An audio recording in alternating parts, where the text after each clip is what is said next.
حدیث نمبر 616۔ سیدنا ابو ہریرہ رضی اللہ عنہ بیان کرتے ہیں کہ نبی کریم صلی اللہ علیہ وسلم نے فرمایا، اللہ تعالیٰ نے فرمایا ہے، میں اپنے بندے کے گمان کے ساتھ ہوں اور میں اس کے ساتھ ہوتا ہوں جب وہ مجھے پکارتا ہے۔ صحیح البخاری و صحیح مسلم۔ باب سید الاستغفار کا بیان۔ حدیث نمبر 617۔ شداد بن اوس رضی اللہ عنہ بیان کرتے ہیں کہ رسول اللہ صلی اللہ علیہ وسلم نے فرمایا، سید الاستغفار یہ ہے۔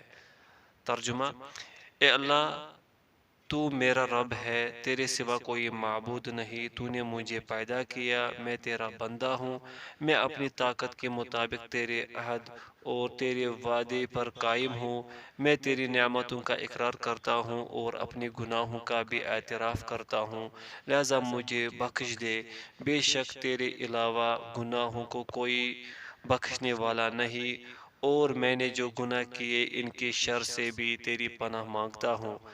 جس نے شام کو یہ الفاظ کہے پھر مر جائے تو وہ جنت میں داخل ہوگا، اور جس نے صبح کے وقت یہ الفاظ کہے پھر اسی دن مر گیا تو وہ بھی جنت میں داخل ہوگا۔ صحیح البخاری۔ حدیث نمبر 618۔ سیدنا ابن عمر رضی اللہ عنہ بیان کرتے ہیں کہ ہم نبی صلی اللہ علیہ وسلم کی مجلس میں اس دعا کو 100 مرتبہ شمار کر لیا کرتے تھے، رب اغفر لی وتب علی انک انت التواب الرحیم، اے میرے رب، میری مغفرت فرما اور میری توبہ قبول کر، بلا شبہ تو توبہ قبول کرنے والا، رحم کرنے والا ہے۔ یہ روایت صحیح ہے۔ حدیث نمبر 619۔ سیدہ عائشہ رضی اللہ عنہ بیان کرتی ہے کہ رسول اللہ صلی اللہ علیہ وسلم نے چاشت کی نماز پڑھی، پھر 100 مرتبہ یہ دعا فرمائی، اللہم اغفر لی وتب علی انک انت التواب الرحیم، اے اللہ میری مغفرت فرما اور میری توبہ قبول فرما، بلا شبہ تو توبہ قبول کرنے والا، رحم کرنے والا ہے۔ یہ روایت صحیح ہے۔ حدیث نمبر 620۔ سیدنا شداد بن اوس رضی اللہ عنہ بیان کرتے ہیں کہ نبی کریم صلی اللہ علیہ وسلم نے فرمایا، سید الاستغفار یہ ہے کہ تو کہے، اللہم انت ربی لا الہ الا انت خلقتنی وانا عبدک وانا علی عہدک ووعدک ما استطعت اعوذ بک من شر ما صنعت ابوء لک بنعمتک وابوء لک بذنبی فاغفر لی فانہ لا یغفر الذنوب الا انت۔ اے اللہ، تو میرا رب ہے، تیرے سوا کوئی معبود نہیں، تو نے مجھے پیدا کیا اور میں تیرا بندہ ہوں، اور میں اپنی طاقت کے مطابق تیرے عہد اور تیرے وعدے پر قائم ہوں، اور میں نے جو گناہ کیے ان کے شر سے تیری پناہ چاہتا ہوں، میں تیری نعمتوں کا اقرار کرتا ہوں اور اپنے گناہوں کا بھی اعتراف کرتا ہوں، لہذا مجھے معاف فرما، بے شک تیرے علاوہ کوئی گناہوں کو بخشنے والا نہیں۔ آپ صلی اللہ علیہ وسلم نے فرمایا، جس نے اس دعا کو دن کے کسی حصے میں دل کے یقین کے ساتھ پڑھا، پھر وہ اسی دن شام ہونے سے پہلے فوت ہو گیا تو وہ جنتی ہے، اور جس نے اس سے رات کے کسی حصے میں دل کے یقین کے ساتھ پڑھا تو پھر صبح ہونے سے پہلے فوت ہو گیا تو وہ جنتی ہے۔ صحیح البخاری۔ حدیث نمبر 621۔ سیدنا عبداللہ بن عمر رضی اللہ عنہ بیان کرتے ہیں کہ میں نے نبی صلی اللہ علیہ وسلم کو یہ فرماتے ہوئے سنا، اللہ تعالیٰ سے معافی طلب کرتے رہو، بلا شبہ میں ہر روز 100 مرتبہ اللہ سے معافی طلب کرتا ہوں۔ صحیح مسلم۔ حدیث نمبر 622۔ سیدنا کعب بن عجرہ رضی اللہ عنہ فرماتے ہیں، نماز کے پیچھے آنے والے چند کلمات ایسے ہیں جنہیں 100 مرتبہ پڑھنے والا محروم نہیں ہوتا، سبحان اللہ والحمدللہ ولا الہ الا اللہ واللہ اکبر۔ ابن ابی عنیسہ اور عمر بن قیس رحمہ اللہ نے اسے مرفوعاً بیان کیا ہے۔ صحیح مسلم، جامع ترمذی۔ باب اپنے بھائی کے لیے پیٹھ پیچھے دعا کرنا۔ سیدنا حدیث نمبر 623، سیدنا عبداللہ بن عمر رضی اللہ عنہما بیان کرتے ہیں کہ نبی کریم صلی اللہ علیہ وسلم نے فرمایا، سب سے جلدی قبول ہونے والی دعا غائب کی دعا غائب کے لیے ہے۔ یہ روایت ضعیف ہے۔ حدیث نمبر 624، جناب سنابحی رحم اللہ نے سیدنا ابو بکر صدیق رضی اللہ عنہ کو یہ فرماتے ہوئے سنا، بلا شبہ دینی بائی کی دعا دوسرے دینی بائی کے حق میں قبول کی جاتی ہے۔ یہ روایت صحیح ہے۔ حدیث نمبر 625، جناب صفوان بن عبداللہ بن صفوان رحم اللہ، جن کے نکاح میں دردہ بنت ابی دردہ رضی اللہ عنہا تھے، بیان کرتے ہیں کہ میں ملک شام میں اپنے سسرال کے پاس آیا تو مجھے ام دردہ رضی اللہ عنہا کے گھر میں ملی، لیکن ابو دردہ رضی اللہ عنہ نہ ملے۔ ام دردہ رضی اللہ عنہا نے مجھے فرمایا، کیا تمہارا اس سال حج کرنے کا ارادہ ہے؟ میں نے کہا ہاں، تو انہوں نے فرمایا، اللہ تعالیٰ سے ہمارے لیے بھی دعائیں خیر کرنا، کیونکہ نبی صلی اللہ علیہ وسلم فرمایا کرتے تھے، بے شک مسلمان آدمی کی دعا اپنے بھائی کے حق میں پیٹ پیچھے قبول ہوتی ہے۔ اس کے سر کے پاس ایک فرشتہ مقرر ہوتا ہے، جب وہ اپنے بھائی کے لیے خیر کی دعا کرتا ہے تو فرشتہ کہتا ہے، آمین، او تیرے لیے بھی اس کی مثل ہو۔ جناب صفوان رحمۃ اللہ علیہ کہتے ہیں، اس کے بعد بازار میں مجھے ابو دردہ رضی اللہ عنہ ملے تو انہوں نے بھی اسی طرح فرمایا اور نبی صلی اللہ علیہ وسلم سے اس حدیث کو بیان کیا۔ صحیح مسلم۔ حدیث نمبر 626، سیدنا عبداللہ بن عمر رضی اللہ عنہ بیان کرتے ہیں کہ ایک آدمی نے دعا کی، اللہم اغفر لی ولی محمد وحدنا، اے اللہ صرف میری اور محمد صلی اللہ علیہ وسلم کی مغفرت فرما۔ تو نبی کریم صلی اللہ علیہ وسلم نے فرمایا، یقیناً تو نے تو اپنی دعا کو بہت سارے لوگوں سے روک دیا۔ یہ روایت صحیح ہے۔ حدیث نمبر 627، سیدنا ابن عمر رضی اللہ عنہما بیان کرتے ہیں کہ میں نے نبی کریم صلی اللہ علیہ وسلم ایک ہی مجلس میں 100 مرتبہ یہ استغفار کرتے ہوئے سنا، رب اغفر لی وتب علی وارحمنی انک انت التواب الرحیم، اے میرے رب میری مغفرت فرما اور میری توبہ قبول فرما اور مجھ پر رحم کرنا، بلا شبہ تو ہی توبہ قبول کرنے والا رحم کرنے والا ہے۔ یہ روایت صحیح ہے۔ باب مختلف دعائیں، حدیث نمبر 628، سیدنا ابن عمر رضی اللہ عنہما فرماتے ہیں، بے شک میں اپنے ہر معاملے میں اللہ تعالیٰ سے دعا کرتا ہوں، حتیٰ کہ یہ بھی دعا کرتا ہوں کہ اللہ تعالیٰ میری سواری کی چال میں وسعت پیدا فرما دے، یہاں تک کہ میں اس میں وہ چیز دیکھ لوں جو مجھے خوش کر دے۔ یہ روایت ضعیف ہے۔ حدیث نمبر 629، جناب عمر بن میمون اودی رحم اللہ بیان کرتے ہیں کہ سیدنا عمر رضی اللہ عنہ جو دعائیں کیا کرتے تھے ان میں یہ بھی تھی، اللہم توفنی مع الابرار ولا تخلفنی فی الاشرار والحقنی بالاخیار، اے اللہ مجھے نیک لوگوں کے ساتھ موت دینا، برے لوگوں میں نہ چھوڑنا اور مجھے اچھے لوگوں کے ساتھ ملا دینا۔ یہ روایت صحیح ہے۔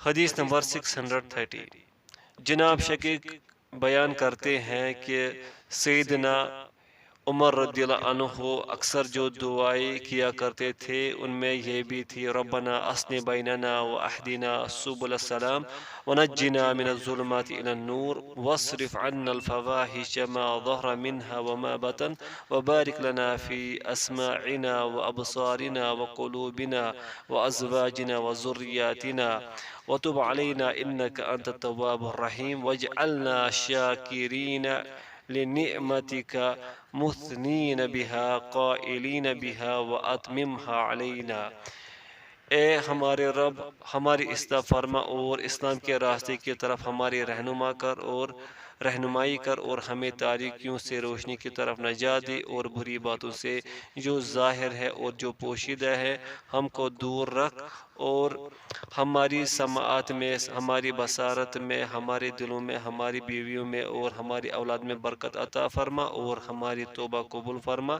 بلا شبہ تو ہی توبہ قبول کرنے والا، رحم کرنے والا ہے، اور ہمیں اپنی نعمت پر شکر کرنے والا، ان کی تیری تعریف کرنے والا اور ان کا اقرار کرنے والا بنا دے، اور ہم پر انہیں کو پورا فرما دے۔ یہ روایت صحیح ہے۔ حدیث نمبر 631، جناب ثابت رحمہ اللہ بیان کرتے ہیں کہ سیدنا انس رضی اللہ عنہ جب اپنے کسی بھائی کے لیے دعا کرتے تو یوں فرماتے: جعل اللہ علیہ الصلاة قوم ابرار لیسوا بظلمت ولا فجار یقومون اللیل ویصومون النہار۔ اے اللہ اس کے بارے میں نیک لوگوں کی دعائیں قبول فرما جو ظالم ہے اور نہ بدکار، جو راتوں کو قیام کرتے ہیں اور دن میں روزہ رکھتے ہیں۔ یہ روایت صحیح ہے۔ حدیث نمبر 632، سیدنا عمر بن خریس رضی اللہ عنہ فرماتے ہیں کہ مجھے میری والدہ نبی صلی اللہ علیہ وسلم کی خدمت میں لے گئی۔ آپ صلی اللہ علیہ وسلم نے میرے سر پر ہاتھ پھیرا اور میرے لیے رزق کی دعا فرمائی۔ یہ روایت صحیح ہے۔ حدیث نمبر 633، جناب عمر بن عبداللہ رومی رحمہ اللہ بیان کرتے ہیں کہ مجھے میرے والد نے خبر دی کہ سیدنا انس رضی اللہ عنہ سے کہا گیا کہ بصرہ سے آپ کے بھائی آئے ہیں تاکہ آپ ان کے لیے دعا فرمائیں۔ اس وقت آپ رضی اللہ عنہ زاویہ میں مقیم تھے۔ انس رضی اللہ عنہ نے یہ دعا فرمائی: اللہم اغفر لنا وارحمنا وآتنا فی الدنیا حسنہ وفی الآخرۃ حسنہ وقنا عذاب النار۔ اے اللہ ہماری مغفرت فرما، ہم پر رحم فرما، ہمیں دنیا میں بھی بھلائی عطا فرما اور آخرت میں بھی، اور ہمیں آگ کے عذاب سے بچا۔ انہوں نے آپ سے مزید دعا کرنے کی درخواست کی تو آپ نے اسی طرح دعا فرمائی اور فرمایا اگر تمہیں یہ سب کچھ مل گیا تو یقیناً تمہیں دنیا و آخرت کی خیر مل گئی۔ یہ روایت صحیح ہے۔ حدیث نمبر 634، سیدنا انس بن مالک رضی اللہ عنہ بیان کرتے ہیں کہ نبی صلی اللہ علیہ وسلم نے درخت کی ایک ٹہنی کو پکڑ کر ہلایا، اس سے پتے نہ جھڑے۔ آپ نے پھر ہلایا لیکن پتے نہیں جھڑے۔ آپ صلی اللہ علیہ وسلم نے پھر ہلایا تو پتے جھڑ پڑے۔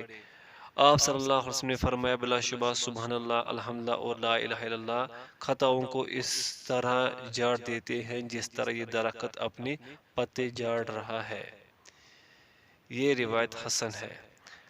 حدیث نمبر 635، سیدنا انس رضی اللہ عنہ بیان کرتے ہیں کہ ایک عورت نبی کریم صلی اللہ علیہ وسلم کے پاس اپنی کسی حاجت کی شکایت لے کر آئی تو آپ صلی اللہ علیہ وسلم نے فرمایا: کیا میں تجھے اس سے بہتر بات نہ بتاؤں؟ جب تو سونے لگے تو 33 مرتبہ لا الہ الا اللہ، 33 مرتبہ سبحان اللہ اور 34 مرتبہ الحمدللہ پڑھ لیا کر۔ یہ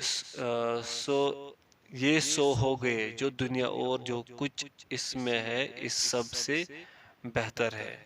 یہ روایت ضعیف ہے، البتہ تسبیح پڑھنا جائز ہے، ثابت ہے۔ حدیث نمبر 636، نبی کریم صلی اللہ علیہ وسلم نے فرمایا: جس نے 100 مرتبہ لا الہ الا اللہ، 100 مرتبہ سبحان اللہ اور 100 مرتبہ اللہ اکبر پڑھا، اس کے لیے 10 غلام آزاد کرنے اور 10 اونٹوں کی قربانی کرنے سے بہتر ہے۔ یہ روایت بھی ضعیف ہے۔ حدیث نمبر 637، پھر ایک آدمی نبی صلی اللہ علیہ وسلم کی خدمت میں حاضر ہوا اور عرض کیا: اے اللہ کے رسول، کون سی دعا افضل ہے؟ آپ صلی اللہ علیہ وسلم نے فرمایا: اللہ تعالیٰ سے دنیا اور آخرت میں معافی اور عافیت طلب کر۔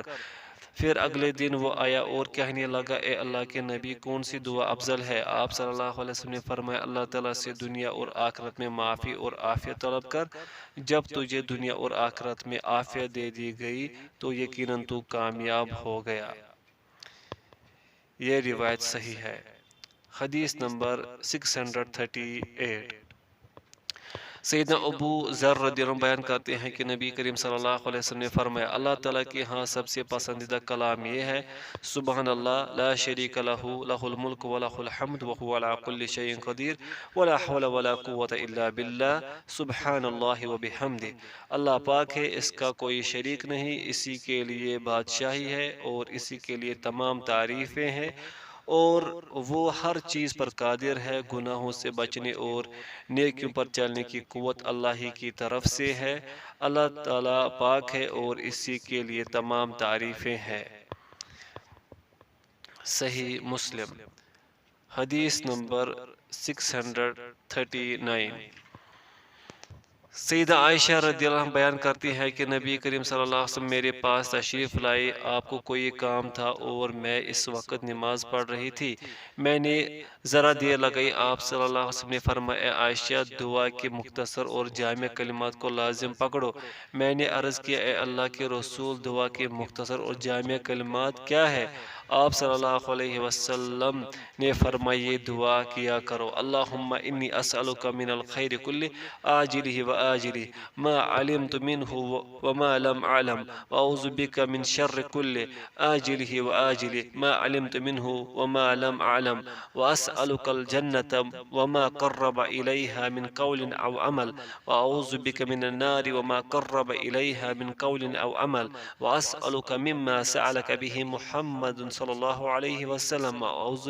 بک مما تعوذ منہ محمد صلی اللہ علیہ وسلم وما قضیت لی من قضاء فاجعل عاقبتہ رشدا اے اللہ میں تجھ سے جلد ملنے والی اور دیر سے ملنے والی ہر طرح کی بھلائی کا سوال کرتا ہوں جو میرے علم میں ہے اور جو میرے علم میں نہیں اور میں جلد آنے والی اور دیر سے آنے والی ہر شر سے تیری پناہ مانگتا ہوں جو میرے علم میں ہے اور جو میرے علم میں نہیں اور میں تجھ سے جنت کا اور جو قول و عمل اس کے قریب کر دے اس کا سوال کرتا ہوں اور میں جہنم سے اور جو قول و عمل اس کے قریب کر دے ان سے تیری پناہ مانگتا ہوں اور میں تجھ سے ان بلائیوں کا سوال کرتا ہوں جن کا سوال محمد صلی اللہ علیہ وسلم نے کیا ہے اور میں ان تمام برائیوں سے تیری پناہ چاہتا ہوں جن سے محمد صلی اللہ علیہ وسلم نے تیری پناہ چاہی ہے اور تو میرے لیے جو بھی فیصلہ کرے اس کا انجام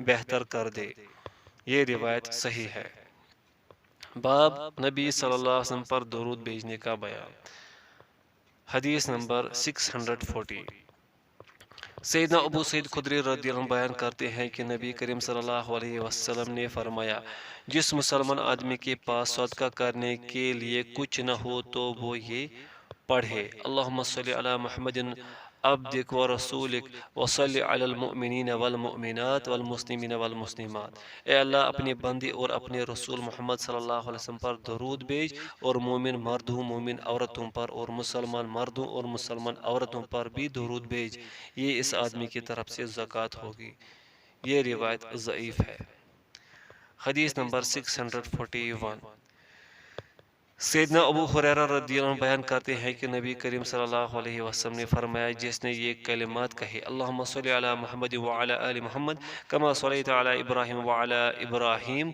وعلى إبراهيم وبارك على محمد وعلى آل محمد كما باركت على إبراهيم وعلى إبراهيم وترحم على محمد وعلى آل محمد كما ترحمت على إبراهيم وآل إبراهيم اے اللہ محمد اور آل محمد صلی اللہ علیہ وسلم پر درود بھیج جس طرح کہ تو نے ابراہیم اور آل ابراہیم علیہ السلام پر درود بھیجا اور محمد اور آل محمد صلی اللہ علیہ وسلم پر برکت نازل فرما جس طرح کہ تو نے ابراہیم اور آل ابراہیم علیہ السلام پر برکت نازل فرمائی اور محمد اور آل محمد صلی اللہ علیہ وسلم پر رحم فرما جس طرح تو نے ابراہیم اور آل ابراہیم علیہ السلام پر رحم فرمایا میں اس کے حق میں قیامت کے دن گواہی دوں گا اور اس کی سفارش کروں گا یہ روایت ضعیف ہے حدیث نمبر 642 سیدنا انس بن مالک اور سیدنا مالک بن اوس بن حدثان رضی اللہ عنہما دونوں بیان کرتے ہیں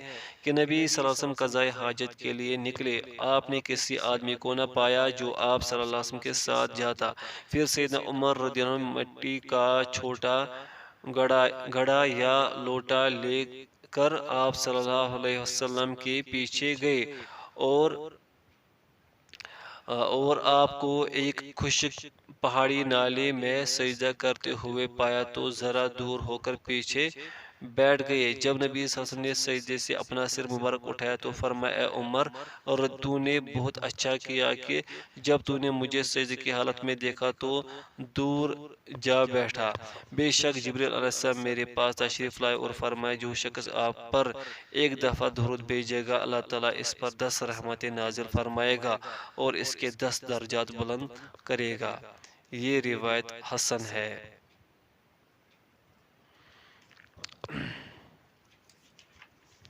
حدیث نمبر 643۔ سیدنا انس بن مالک رضی اللہ عنہ بیان کرتے ہیں کہ نبی کریم صلی اللہ علیہ وسلم نے فرمایا جو شخص مجھ پر ایک بار درود بھیجے گا اللہ تعالیٰ اس پر 10 رحمتیں نازل فرمائے گا اور اس کی 10 خطائیں معاف کرے گا۔ یہ روایت صحیح ہے۔ باب جس کے پاس نبی صلی اللہ علیہ وسلم کا ذکر کیا گیا اور اس نے آپ پر درود نہ بھیجا۔ حدیث نمبر 644۔ سیدہ جابر بن عبداللہ رضی اللہ عنہ بیان کرتے ہیں کہ نبی کریم صلی اللہ علیہ وسلم ممبر پر چڑھے، جب آپ پہلی سیڑھی پر چڑھے تو فرمایا آمین، جب دوسری سیڑھی پر چڑھے تو فرمایا آمین، پھر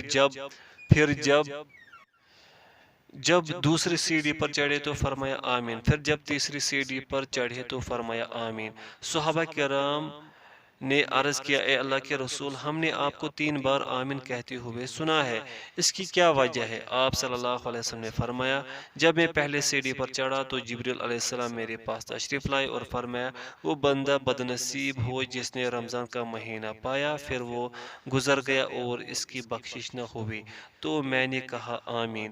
پھر فرمایا وہ بندہ بدنصیب ہو جس نے اپنے والدین کو یا ان دونوں میں سے کسی ایک کو پایا پھر وہ اس کی نافرمانی کی وجہ سے اسے جنت میں نہ لے جا سکے، تو میں نے کہا آمین۔ پھر فرمایا وہ بندہ بدنصیب جس کے پاس آپ کا ذکر کیا گیا اور اس نے آپ پر درود نہ بھیجا، تو میں نے کہا آمین۔ یہ روایت صحیح ہے۔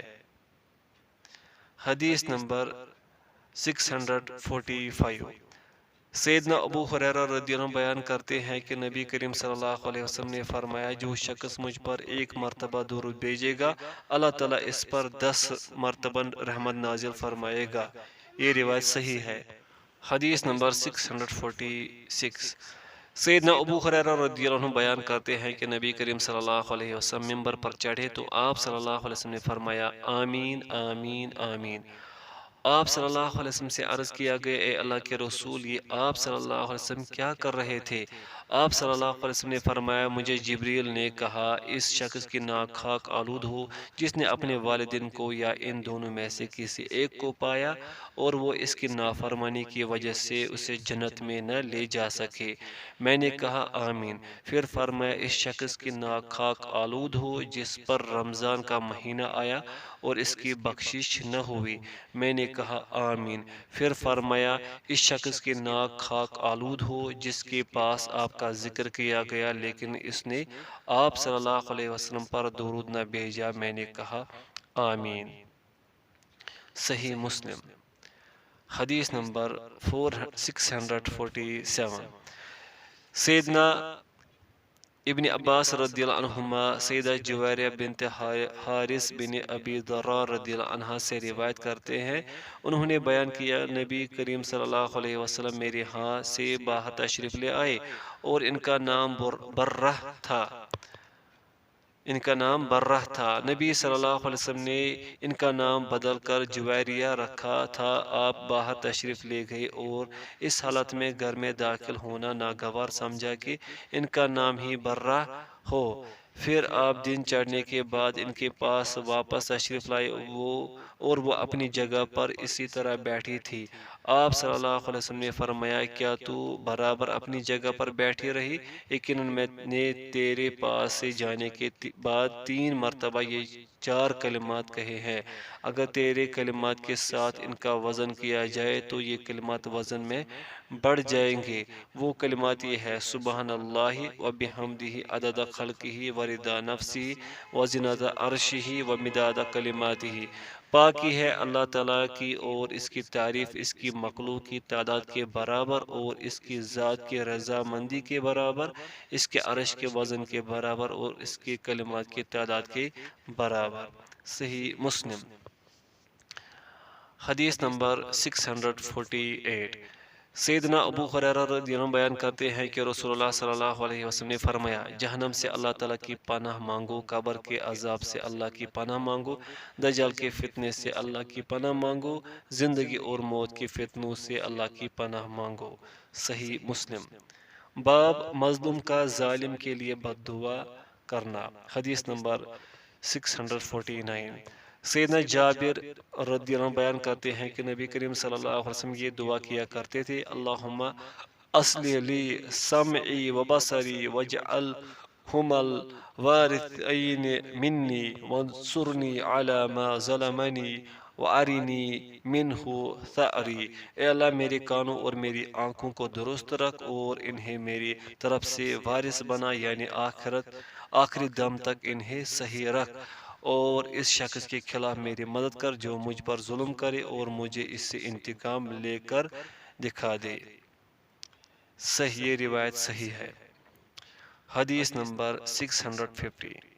سیدنا ابو ہریرہ رضی اللہ عنہ بیان کرتے ہیں کہ نبی کریم صلی اللہ علیہ وسلم یہ دعا فرمایا کرتے تھے: اللہم متعنی بسمعی و بصری واجعلہ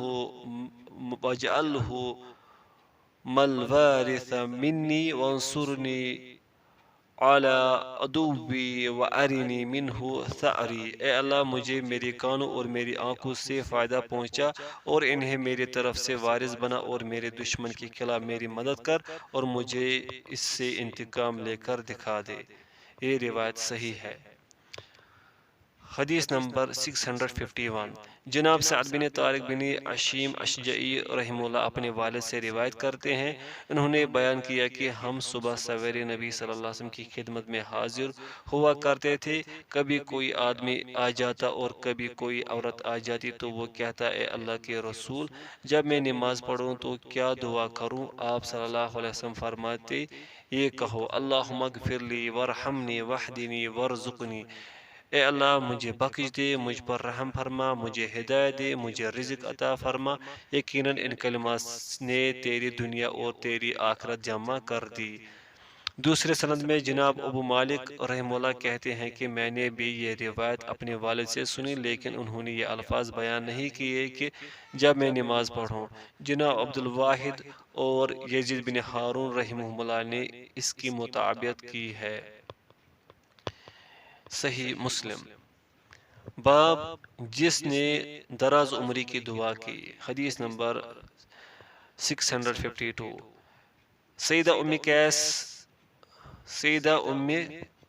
قیس رضی اللہ عنہ بیان کرتی ہے کہ نبی صلی اللہ علیہ وسلم نے میرے متعلق فرمایا: یہ عورت کیا کہتی ہے، اس کی عمر لمبی ہو جائے۔ ابو حسن رحمہ اللہ کہتے ہیں: ہم کسی عورت کو نہیں جانتے جس سے اس جیسی عمر دی گئی ہو۔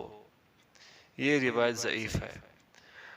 حدیث نمبر 653۔ سیدنا انس رضی اللہ عنہ بیان کرتے ہیں کہ نبی صلی اللہ علیہ وسلم ہمارے گھر تشریف لایا کرتے تھے۔ ایک دن تشریف لائے تو ہمارے لیے دعا فرمائی۔ ام سلیم رضی اللہ عنہ نے عرض کیا: آپ کا چھوٹا سا خادم، کیا آپ اس کے لیے دعا نہیں فرماتے؟ آپ صلی اللہ علیہ وسلم نے دعا فرمائی: اے اللہ اس کے مال اور اس کے اولاد اور اس کے اولاد میں کثرت عطا فرما، اس کی زندگی دراز فرما اور اس کی مغفرت فرما۔ آپ صلی اللہ علیہ وسلم نے میرے لیے 3 چیزوں کی دعا فرمائی تھی، چنانچہ میں اپنی اولاد میں سے 103 بچے تو دفن کر چکا ہوں، اور میرے باغ کے پھل سال میں دو بار کھائے جاتے ہیں، اور میری عمر اتنی لمبی ہو چکی ہے کہ میں لوگوں سے شرمانے لگا ہوں، اور مجھے مغفرت کی بھی امید ہے۔ صحیح البخاری و صحیح مسلم۔ باب جس نے یہ کہا کہ بندے کی دعا قبول کی جاتی ہے جب تک وہ جلد بازی نہ کرے۔ حدیث نمبر 654۔ سیدنا ابو ہریرہ رضی اللہ عنہ بیان کرتے ہیں کہ رسول اللہ صلی اللہ علیہ وسلم نے فرمایا، تم میں سے ہر ایک کی دعا قبول کی جاتی ہے جب تک وہ جلد بازی نہ کرے، یعنی یوں نہ کہنے لگے کہ میں نے دعا کی لیکن میری دعا قبول نہیں ہوئی۔ صحیح البخاری و صحیح مسلم۔ حدیث نمبر 655۔ سیدنا ابو ہریرہ رضی اللہ عنہ بیان کرتے ہیں کہ نبی کریم صلی اللہ علیہ وسلم نے فرمایا، تم میں سے ہر ایک کی دعا قبول کی جاتی ہے جب تک وہ کسی گناہ یا قطع رحمی کی دعا نہ کرے یا جلد بازی نہ کرے کہ یوں کہنے لگے میں نے دعا کی لیکن مجھے قبول ہوتی نظر نہیں آئی، اور پھر مایوس ہو کر دعا کرنا چھوڑ دے۔ صحیح مسلم۔ باب جس نے کاہلی سے اللہ تعالیٰ کی پناہ مانگی۔ حدیث نمبر 656۔ جناب عمر بن شعیب رحمہ اللہ اپنے والد سے و اپنے دادا عبداللہ رضی اللہ عنہما سے روایت کرتے ہیں کہ انہوں نے کہا کہ میں نے نبی کریم صلی اللہ علیہ وسلم کو یہ فرماتے ہوئے سنا، اللہم انی اعوذ بک من الکسل والمغرم واعوذ بک من فتنة المسیح الدجال واعوذ بک من عذاب النار۔ اے اللہ، میں کاہلی اور تاوان سے تیری پناہ مانگتا ہوں، اور میں مسیح دجال کے فتنے سے تیری پناہ مانگتا ہوں، اور میں جہنم کے عذاب سے تیری پناہ مانگتا ہوں۔ یہ روایت حسن ہے۔ حدیث نمبر 657۔ سیدنا ابو ہریرہ رضی اللہ عنہ بیان کرتے ہیں کہ نبی کریم صلی اللہ علیہ وسلم زندگی اور موت کے شر سے، قبر کے عذاب سے اور مسیح دجال کے شر سے اللہ تعالیٰ کی پناہ مانگا کرتے تھے۔ صحیح البخاری و صحیح مسلم۔ باب جو اللہ تعالیٰ سے سوال نہیں کرتا اللہ تعالیٰ اس پر ناراض ہوتا ہے۔ حدیث نمبر 658۔ سیدنا ابو ہریرہ رضی اللہ عنہ بیان کرتے ہیں کہ نبی کریم صلی اللہ علیہ وسلم نے فرمایا، جو شخص اللہ تعالیٰ سے سوال نہیں کرتا اللہ تعالیٰ اس پر ناراض ہوتا ہے۔ یہ روایت حسن ہے۔ حدیث نمبر 658۔ سیدنا ابو ہریرہ رضی اللہ عنہ بیان کرتے ہیں کہ رسول اللہ صلی اللہ علیہ وسلم نے فرمایا، جو شخص اللہ سے سوال نہیں کرتا وہ اللہ اس پر ناراض ہوتا ہے۔ یہ روایت بھی حسن ہے۔ حدیث نمبر 659۔ سیدنا انس رضی اللہ عنہ بیان کرتے ہیں کہ نبی کریم صلی اللہ علیہ وسلم نے فرمایا، جب تم اللہ تعالیٰ سے دعا کرو تو پختگی کے ساتھ دعا کرو، اور تم میں سے کوئی ہرگز یوں نہ کہے کہ اے اللہ اگر تو چاہے تو مجھے دے دے، کیونکہ اللہ تعالیٰ کو کوئی مجبور کرنے والا نہیں۔ بخاری مسلم۔ حدیث نمبر 660۔ سیدنا عثمان رضی اللہ عنہ بیان کرتے ہیں کہ میں نے نبی صلی اللہ علیہ وسلم کو یہ فرماتے ہوئے سنا، جس نے ہر دن کی صبح کو اور ہر رات کی شام کو 3 مرتبہ یہ کہا، بسم اللہ الذی لا یضر مع اسمہ شیء فی الارض ولا فی السماء وہو السمیع العلیم، لم یضرہ شیء، اللہ کے نام سے ابتدا کرتا ہوں جس کے نام کی برکت سے زمین و آسمان میں کوئی چیز نقصان نہیں پہنچا سکتی، اور وہ سننے والا جاننے والا ہے، تو اس سے کوئی چیز نقصان نہیں پہنچا سکتی۔ اس حدیث کے راوی ابان رحمہ اللہ پر فالج کا حملہ ہوا تھا، پس ایک آدمی حیرت سے ان کی طرف دیکھنے لگا تو وہ اس کی نظروں کو سمجھ گئی اور فرمایا، حدیث تو بلا شبہ ایسے ہی ہے جیسے میں نے تجھے بیان کی ہے، لیکن بات یہ ہے کہ میں نے اس دن یہ دعا نہیں پڑھی تھی جس دن مجھے فالج ہوا، تاکہ اللہ تعالیٰ کی قضا و قدر نافذ ہو جائے۔ یہ روایت حسن ہے۔ حدیث نمبر 6